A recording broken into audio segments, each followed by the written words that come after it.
স্বাগতম তোমাদের প্রিয় চ্যানেল অধ্যয়ন শুরু করার আগে বইটি খুলে রাখুন আর আমার সাথে পড়তে থাকুন। আমাদের এই ছোট্ট চ্যানেলটি সাবস্ক্রাইব করতে ভুলবেন না। চলুন শুরু করি। Muzaffarpur conspiracy in the Alipore bomb conspiracy case, 1908. Muzaffarpur conspiracy on the 30th of April 1908, Prafulla Chaki and Khudiram Bose threw a bomb at a carriage, which they believed was occupied by the unpopular British magistrate Douglas Kingsford, district judge of Muzaffarpur, now in Bihar, and ended up killing two English women travelling in it. Muzaffarpur murders. On seeing the impending arrest, Chaki shot himself dead while Bose was tried and hanged in what came to be known as the Muzaffarpur conspiracy case. Muzaffarpur ষড়যন্ত্র এবং আলিপুর বোমা ষড়যন্ত্র মামলা 1908। মুজাফফরপুর ষড়যন্ত্র 30 April 1908-এ প্রফুল্ল চাকি এবং ক্ষুদিরাম বোস একটি গাড়িতে একটি বোমা নিক্ষেপ করেছিলেন, যা তারা বিশ্বাস করেছিলেন যে অজনপ্রিয় ব্রিটিশ ম্যাজিস্ট্রেট মুজাফর কিংসের ডিস্ট্রিক্ট জজ ডগলাস কিংস দ্বারা দখল করা হয়েছিল বিহারে, এবং তাতে ভ্রমণরত দুই ইংরেজ মহিলাকে হত্যা করে মুজাফফরপুর মার্ডার্স। আসন্ন গ্রেপ্তার দেখে চাকি নিজেকে গুলি করে হত্যা করেন যখন বোসকে বিচার করা হয়েছিল এবং মুজাফফরপুর ষড়যন্ত্র মামলা হিসাবে পরিচিত হয়েছিল। Khudiram Bose, 1889 to 1908, one of India's youngest revolutionaries, Khudiram was inspired by Arbindo's lectures and had joined the Anushilan Samiti. Khudiram Basu 1889 থেকে 1908 ভারতের সর্বকনিষ্ঠ বিপ্লবীদের একজন। ক্ষুদিরাম অরবিন্দের বক্তৃতা দ্বারা অনুপ্রাণিত হয়ে অনুশীলন সমিতিতে যোগ দিয়েছিলেন। Alipore bomb conspiracy case, or the Maniktala bomb conspiracy case, the Muzaffarpur conspiracy case led to a series of government searches. The Maniktala bomb factory was also discovered and several revolutionaries were arrested, including the Ghosh brothers Barindra and Arbindo. The trial came to be known as the Alipore bomb conspiracy case, or Alipore bomb case. Alipur বোমা ষড়যন্ত্র মামলা বা মানিকতলা বোমা ষড়যন্ত্র মামলা। মুজাফফরপুর ষড়যন্ত্র মামলার ফলে একাধিক সরকারি অনুসন্ধান শুরু হয়। মানিকতলা বোমা কারখানাও আবিষ্কৃত হয় এবং ঘোষ ভাই বরীন্দ্র ও অরবিন্দ সহ বেশ কয়েকজন বিপ্লবীকে গ্রেফতার করা হয়। বিচারটি আলিপুর বোমা ষড়যন্ত্র মামলা বা আলিপুর বোমা মামলা নামে পরিচিত হয়। During the trial, Bagha Jatin took over the leadership of the Jugantar group, which now turned against persons who were helping the authorities in conducting the trial. When the revolutionary Narendra Gosain turned approver, he was shot dead in jail. In February 1909, the public prosecutor who was conducting the prosecution of assassins of Gosain was shot dead in the Calcutta High Court premises. And in January 1910, a deputy superintendent of police Samsul Aslam, who was conducting the Alipore case, was shot dead while leaving the Calcutta High Court. Several including Bagha were arrested in connection with the Samsul Aslam case. বিচার চলাকালীন বাঘা যতীন যুগান্তর গ্রুপের নেতৃত্ব গ্রহণ করেন, যা এখন বিচার পরিচালনায় কর্তৃপক্ষকে সাহায্যকারী ব্যক্তিদের বিরুদ্ধে পরিণত হয়। বিপ্লবী নরেন্দ্র গোসাইন যখন অনুমোদনকারী হয়েছিলেন, তখন তাকে জেলে গুলি করে হত্যা করা হয়েছিল। 1909 সালের ফেব্রুয়ারিতে যে পাবলিক প্রসিকিউটর গোসাইনের হত্যাকারীদের বিচার পরিচালনা করছিলেন, তাকে কলকাতা হাইকোর্ট প্রাঙ্গণে গুলি করে হত্যা করা হয়। এবং 1910 সালের জানুয়ারিতে একজন ডেপুটি পুলিশ সুপার শামসুল আসলাম, যিনি আলিপুর মামলা পরিচালনা করছিলেন, কলকাতা হাইকোর্ট থেকে বের হওয়ার সময় গুলিবিদ্ধ হন। শামসুল আসলাম মামলায় বাঘাসহ বেশ কয়েকজনকে গ্রেপ্তার করা হয়েছে। Though released in this case, he was immediately re-arrested with regard to the Howrah-Sibpur conspiracy case, 1910-11. Bagha and others were charged of conspiring to wage war against the king and tampering with the loyalty of Indian soldiers, mainly the Jat regiment posted in Fort William. এই মামলায় মুক্তি পেলেও হাওড়া শিবপুর ষড়যন্ত্র মামলার 1910 থেকে 11 ক্ষেত্রে তাকে অবিলম্বে পুনরায় গ্রেফতার করা হয়। বাঘা এবং অন্যান্যদের বিরুদ্ধে রাজার বিরুদ্ধে যুদ্ধ চালানোর ষড়যন্ত্র এবং ভারতীয় সৈন্যদের প্রধানত ফোর্ট উইলিয়ামে পোস্ট করা জাট রেজিমেন্ট আনুগত্যের সাথে হস্তক্ষেপ করার অভিযোগ আনা হয়েছিল। While lodged in Howrah jail awaiting trial, Bagha counted on the outbreak of First World War to start an uprising with the help of native soldiers. In 1911, Bagha was released in the absence of proper evidence. বিচারের অপেক্ষায় হাওড়া জেলে বন্দী থাকাকালীন বাঘা দেশীয় সৈন্যদের সহায়তায় একটি বিদ্রোহ শুরু করার জন্য প্রথম বিশ্বযুদ্ধের প্রাদুর্ভাবের জন্য গণনা করেছিলেন। 1911 সালে সঠিক প্রমাণের অভাবে বাঘাকে মুক্তি দেওয়া হয়। In verdict of the Alipur case though, Baron Ghosh was sentenced to death. The sentence was later reduced to life imprisonment and he was deported to cellular jail in Andaman in 1909. Aurobindo was initially put under solitary confinement in the Alipur jail but was later acquitted, having been successfully defended by Chitranjan Das. যদিও আলিপুর মামলার রায় বারিন ঘোষকে মৃত্যুদণ্ড দেওয়া হয়, পরে সাজা কমিয়ে যাবজ্জীবন কারাদণ্ড দেওয়া হয় এবং তাকে 1909 সালে আন্দামানের সেলুলার জেলে নির্বাসিত করা হয়। অরবিন্দকে প্রাথমিকভাবে আলিপুর কারাগারে নির্জন কারাবাসে রাখা হয়েছিল কিন্তু পরে চিত্তরঞ্জন দাস সফলভাবে রক্ষা করায় তাকে খালাস দেওয়া হয়েছিল। Indo-German plot during the First World War, Jugantar group, led by Baghar Jatin along with Rasbihari Bose, also planned a revolt against the British with the help of Germans known as the Indo-German plot. Importation of German arms and ammunition was arranged via some Indian revolutionaries residing in Germany, particularly Virendranath Chattopadhyay alias Chatto, and an all-India insurrection backed by a mutiny in the Indian armed forces was planned. Fundraising for this Indo-German conspiracy was done by Jugantar by carrying out a series of dacoities, known as taxicab dacoities and boat dacoities. However, the plot leaked out and the police surrounded Baghar as he was waiting for a German arms delivery at Balasore. A gunfight ensued, Baghar was wounded and caught and later succumbed to his injuries. In this way, the German plot was foiled. Indo German plot প্রথম বিশ্বযুদ্ধের সময় যুগান্তর গোষ্ঠী বাঘা যতীনের নেতৃত্বে রাসবিহারী বসুর নেতৃত্বে এছাড়াও Indo German চক্রান্ত নামে পরিচিত জার্মানদের সহায়তায় ব্রিটিশদের বিরুদ্ধে বিদ্রোহের পরিকল্পনা করেছিল।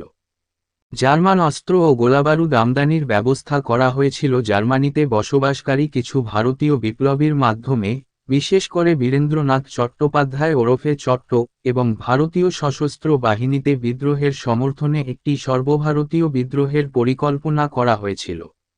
যুগান্তর এই ইন্দো জার্মান ষড়যন্ত্রের জন্য তহবিল সংগ্রহ করেছিল, ট্যাক্সি ডাকাত এবং নৌকা ডাকাত নামে পরিচিত একটি ধারাবাহিক ডাকাতি পরিচালনা করে। যাই হোক, চক্রান্ত ফাঁস হয়ে যায় এবং পুলিশ বাঘাকে ঘিরে ফেলে যখন তিনি বালাসোরে একটি জার্মান অস্ত্র সরবরাহের জন্য অপেক্ষা করছিলেন। একটি বন্দুকযুদ্ধ হয়েছে, বাঘা আহত হয়ে ধরা পড়ে এবং পরে তার আঘাতে মৃত্যু হয়। এইভাবে জার্মান চক্রান্ত বানচাল করা হয়। During the period 1906 to 17, in Bengal alone, the number of dacoities stood at 110 and over 60 cases of attempts at murder as per the Rowlatt Committee report. 1906 থেকে 17 সময়কালে রাওলাট কমিটির রিপোর্ট অনুযায়ী শুধুমাত্র বাংলাতেই ডাকাতদের সংখ্যা দাঁড়ায় 110 এবং হত্যা প্রচেষ্টার 60টিরও বেশি মামলা। Flash forward, refer to chapter 6.12 second phase of revolutionary terrorist movement. Flash forward, অধ্যায় 6.12 পড়ুন বিপ্লবী সন্ত্রাসবাদী আন্দোলনের দ্বিতীয় পর্ব। Barindra Kumar Ghosh, 1880 to 1959, Barindranath Ghosh, popularly known as Baron Ghosh, was a journalist and a revolutionary, founder member of Jugantar, a Bengali revolutionary outfit, and was the younger brother of Aurobindo Ghosh. Born in London, he returned to Calcutta in 1902 and began organizing revolutionary groups in Bengal with the help of Jatindranath Mukherjee, Baghar Jatin. Soon he began publishing a Bengali weekly Jugantar, 1906, and the Jugantar group followed. Baron and Baghar also formed a Maniktala group which collected arms and manufactured bombs at a garden house in Maniktala, near Calcutta. Baron was tried in the Alipur, Maniktala bomb case and deported to cellular jail, Andamans, 1909-20. Released in 1920 during a general amnesty, he returned to Calcutta and started a career in journalism.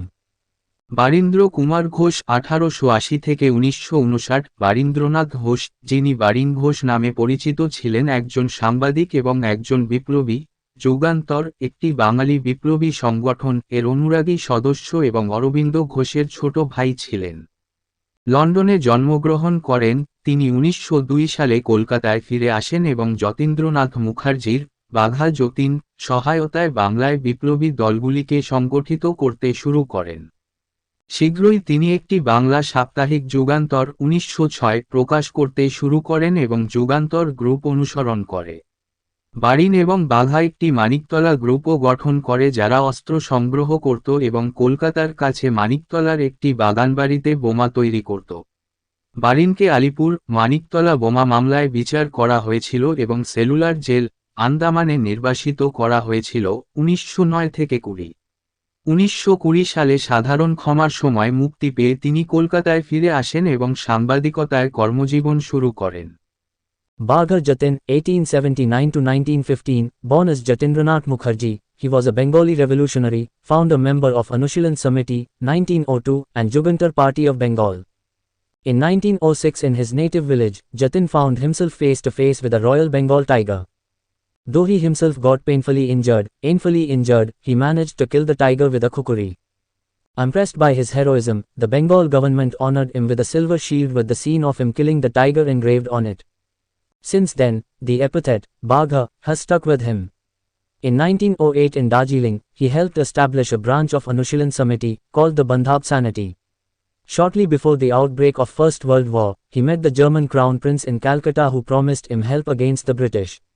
Thus, Jatin emerged as the brain behind the German plot. However, the plot leaked out and Jatin was surrounded and caught, grievously injured. He died in Balasore Hospital, 1915. Bagha Jatin 1879 থেকে 1915 যতীন্দ্রনাথ মুখার্জি হিসাবে জন্মগ্রহণকারী, তিনি একজন বাঙালি বিপ্লবী, অনুশীলন সমিতি 1902 এবং বাংলার যুগান্তর পার্টির প্রতিষ্ঠাতা সদস্য ছিলেন। 1906 সালে তার নিজ গ্রামে যতীন নিজেকে একটি রয়্যাল বেঙ্গল টাইগারের মুখোমুখি দেখতে পান। যদিও তিনি নিজে যন্ত্রণাদায়কভাবে আহত হয়েছেন, অসহায়ভাবে আহত হয়েছেন, তবুও তিনি খুকুরি দিয়ে বাঘটিকে মেরে ফেলতে সক্ষম হন।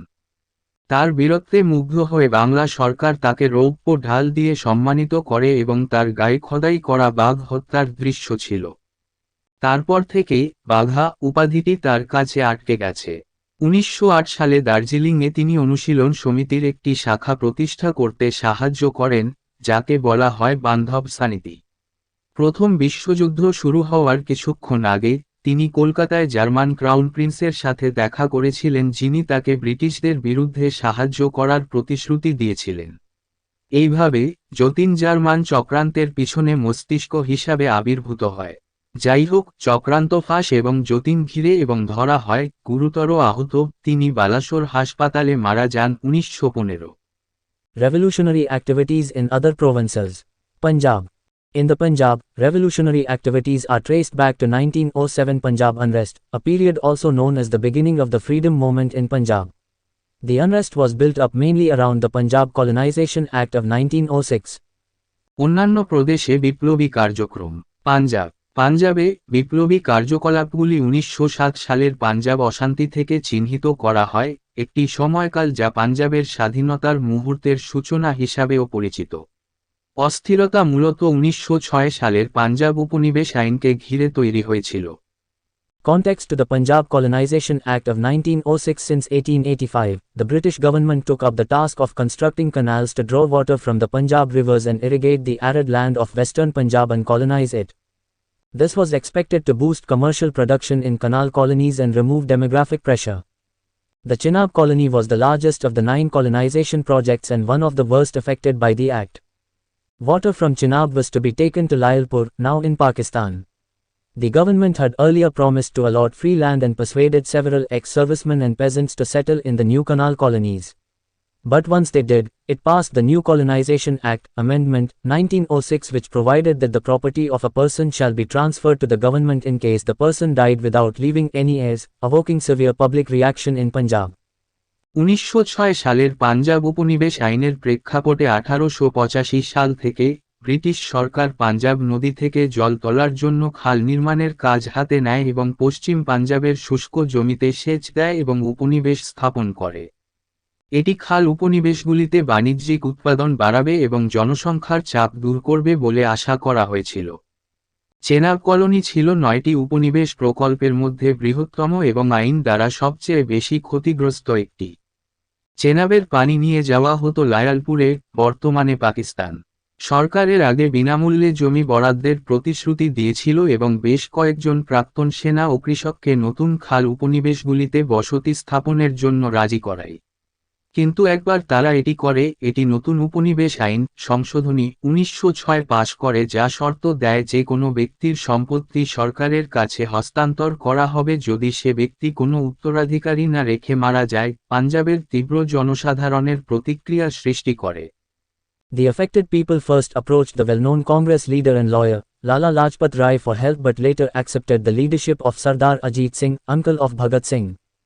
ক্ষতিগ্রস্ত লোকেরা প্রথমে সাহায্যের জন্য সুপরিচিত কংগ্রেস নেতা এবং আইনজীবী লালা লাজপত রায়ের কাছে যান, কিন্তু পরে সর্দার অজিত সিং, ভগৎ সিংয়ের চাচা, নেতৃত্ব মেনে নেন। Sardar Ajit Singh and Bharat Mata Society, Anjuman-e-Muhibban-e-Watan, 1906. In 1906, Ajit Singh had already organized a secret society named Bharat Mata Society called Anjuman-e-Muhibban-e-Watan in Urdu to organize patriots who wished to go beyond the moderate methods of the Congress. With members like Mahashay Ghasita Ram and Sufi Amba Prasad, it was already preparing to reenact 1857 on its 50th anniversary in 1907.